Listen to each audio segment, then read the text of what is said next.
Bonjour tout le monde, bienvenue dans cette nouvelle vidéo où je vais vous apprendre à faire un bon reblochon. J'espère que ça vous plaira. Je vais commencer par mélanger du blanc et du jaune pour faire la première couche à l'intérieur. Ensuite je vais prendre l'ancien crème, on va dire, avec du jaune pour faire la couche intermédiaire. Et enfin je vais prendre du jaune avec un peu de rouge qui va faire la couche extérieure. Alors maintenant je vais faire une boule de la première couleur.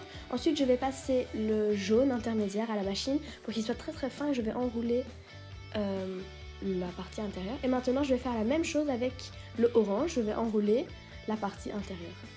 Enfin, c'est plus clair en image. Maintenant je vais l'arrondir un petit peu, l'écraser au milieu pour faire un camembert. Enfin, plutôt un reblochon. Je fais en sorte qu'il soit bien rond et que les coins soient bien arrondis. Je fais la même chose de l'autre côté, bien évidemment.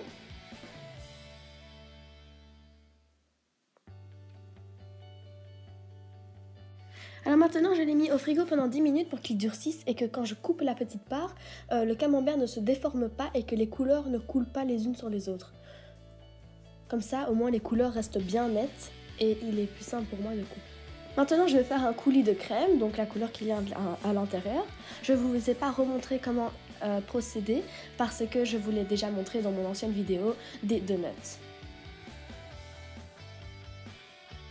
Donc j'en mets de partout, enfin à l'intérieur. J'essaie de ne pas trop en mettre sur les bords.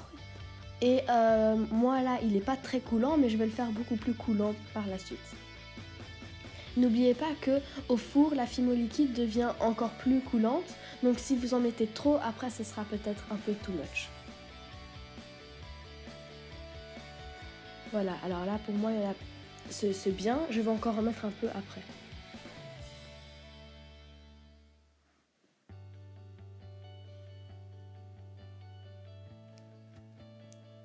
Alors bien sûr je fais la même chose avec la petite part que j'ai coupée auparavant. Donc je l'aplatis un petit peu comme vous venez de le voir parce que je trouve que ça fait beaucoup plus réel. En tout cas moi quand je mange du fromage, mes parts sont toujours aplaties comme ça. Donc maintenant voilà, je rajoute encore une belle couche de coulant parce que j'ai envie qu'il soit bien coulant. Donc là bien sûr c'est trop, donc avec mon cure-dent je vais essayer de rectifier le tir.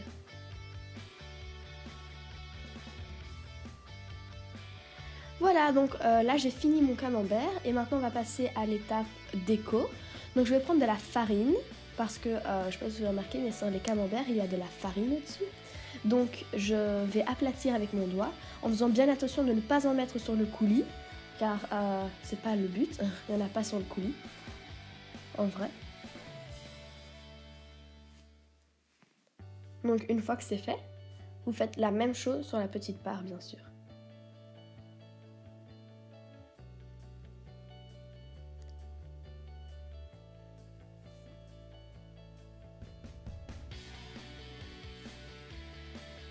Voilà, ce tuto est maintenant terminé, j'espère qu'il vous aura plu, n'hésitez pas à vous abonner et à mettre un gros pouce vert.